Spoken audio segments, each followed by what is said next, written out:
Hi, I'm Bernie Slaven. I'm here to do this for KITTED.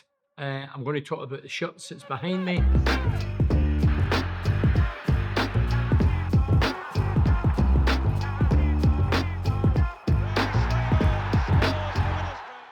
For those that don't know me, I played 382 games for Middlesbrough, scored 147 goals, went to Vale, played a couple of games, well, a few games for them, and the Republic of Ireland. Those were the clubs I played for, and the club shirts that I brought along today.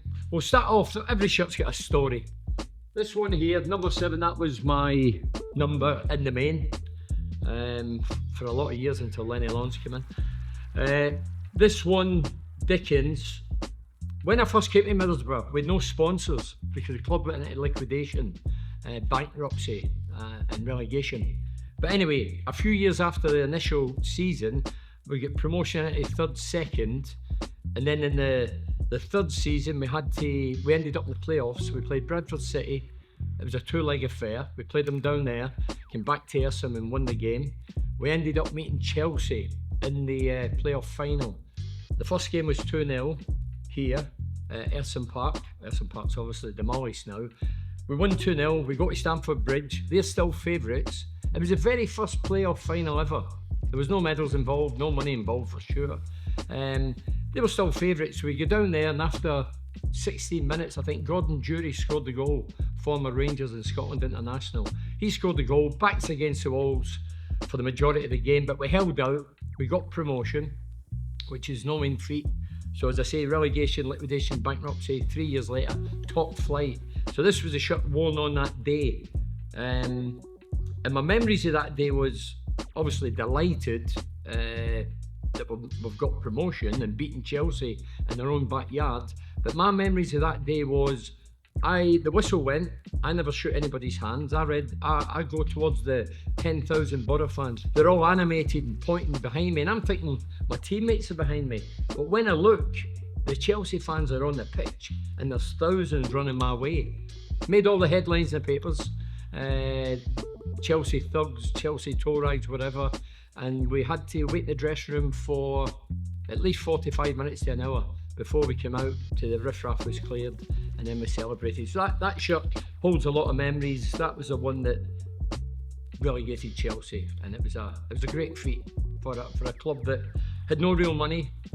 All local lads. I was classed as a foreigner, as you can tell by my Scottish Irish accent. I'm not from down here, but yeah, it was a great period. Again, number 7, but this is, you can plan in there, the Zenith Data Cup final, 1990. That was Middlesbrough's first, despite being over 100 years old, that was the first shirt that made it to Wembley wearing the Middlesbrough shirt. There was Middlesbrough players played at Wembley for England, guys like Wilf Mannion, good rest of them, George Hardwick, Peacock, they all played there, but we were the first team to play in the Middlesbrough colours. Again, it was Chelsea. People will be saying, Zenith Cup, what's that about? Yeah, it wasn't one of the most coveted trophies like the FA Cup or the League Cup, but what it was, it attracted a full house. There was 80,000 there that day. But unfortunately, Tony DeRigo, who played for England, who was Australian, he scored the winner, free kick late on. It wasn't a game for the purists. I can't remember it being a great game. I've never, ever watched it again. But that was a shot anyway, and that holds a bit of a history because it's the first time we ever got to Wembley. So yeah, the badge is nice and still got it. It's unwashed. Some people like that kind of thing. Collectors like to sniff them. I'm not one of them. They're weirdos. So this shirt here, it's all signed by the World Cup team in 1990, Italia 1990. But when I get called up, I spoke to Andy Roxburgh, who was the then Scotland manager, and I spoke to Big Jack. But the Big Jack one came about with a bit of fluke. So I spoke to Roxburgh. He says, look, I'll definitely cap you, B cap a full cap. And then a week later, myself and Gary Pallister, who went on, he's my big mate, still is, we went to see Stuart Ripley, former Borough winger. He played for England as well. He was playing for Blackburn Rovers at Newcastle on the Sunday. So I'd been in the press saying, I don't know if Roxburgh knows I'm Scottish. Maybe Big Jack will come in. I've got Irish grandparents. But I says it as a sort of a throwaway comment. We hint of sarcasm, and I'm not a sarcastic person, but on that occasion I was. So the papers ended up putting in the papers, he's got Irish grandparents. So we're waiting in the queue for our pre-match tickets, and Pally says, there's Big Jack up the front. So we glance up and there's a queue waiting for the complimentary tickets. And Jack turns, he's walking by us and he goes like to me, here son, you hang fire, I heard you've got Irish grandparents, I'll be in touch. And Pally turned to me and says, I heard he's bad with names, Jack, maybe he's getting you mixed up with somebody else. So anyway, Monday morning, goes to train at Earson Park. Bruce Rare, the then manager, says, Jack Charlton phone you at 1 o'clock. There was a booth at Earson Park, the older viewers will remember it, Cobble Street. There was a security guard used to stand in here. He phoned me there bang on 1 o'clock. I remember answering the phone, I'm a bit nervous. Hello Jack. He says, right son, what's your qualifications? And I says Irish setter, and he didn't laugh. And went down to lead balloons. So anyway, I apologised, moved on, and he says, right, I'll check it out. And then he get back to me and says, right, you've got 2.5 games to clinch a place in the World Cup squad. And if you don't turn it on, then you won't be gone and you're Irish. So I was prepared to gamble with that. My first game was against Wales at Lansdowne Road. I scored against Neville Southall.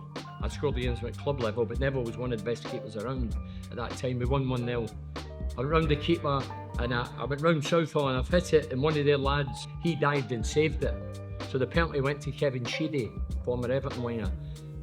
He took it, it rebounded. I anticipated he was going to save it, and I scored. And I had another game to get into the 2.5 games and end up the World Cup. And that was a memento when I returned. All the lads got it. We were bored off our trees.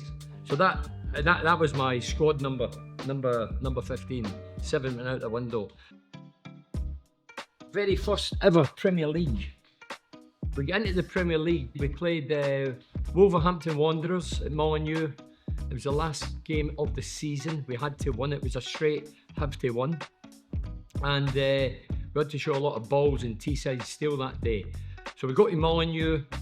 Before I'm told I'm on the bench. Lenny Lawrence, who I didn't really get on with, he's fine now. I talk to him now, but back then he came up and says, "Oh, you're not playing. You're on the bench." And I was top league scorer. This was the biggest league game of the season. But anyway, knocking the door.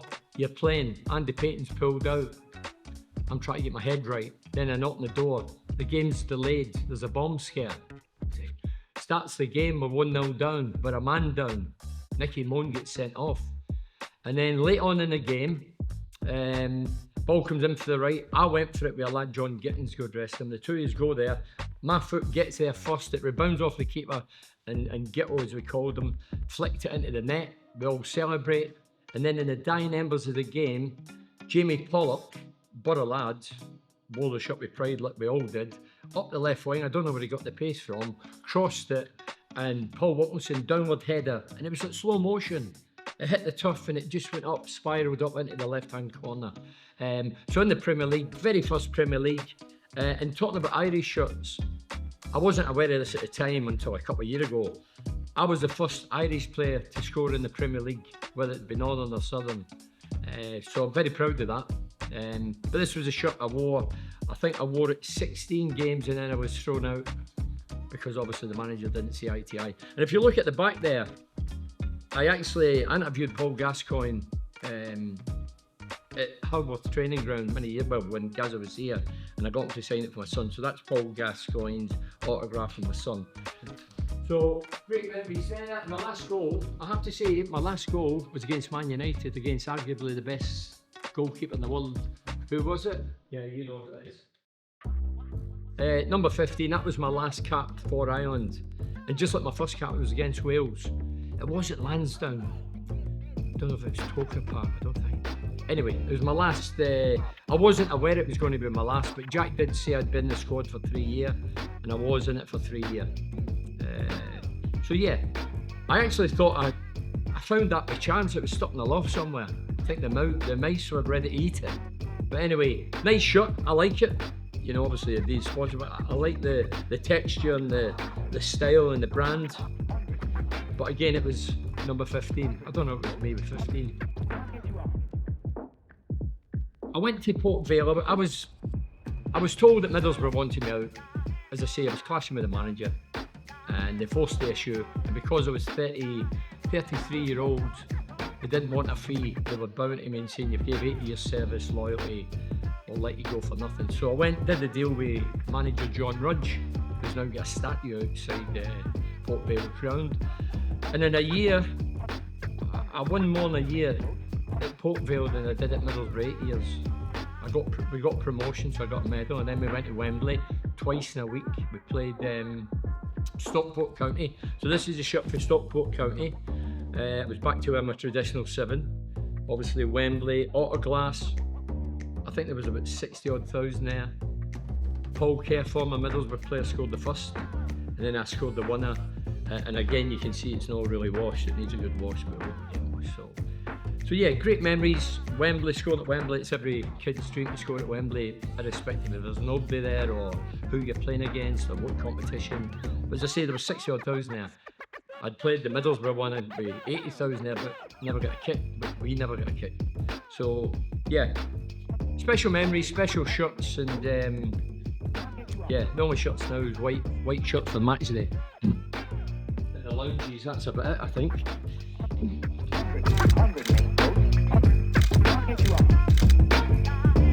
Well, thanks for joining me. As I say, I've displayed 6 of my shirts. Great memories. If you have any footballing shirts from the past and you want to display them, come to KITTED.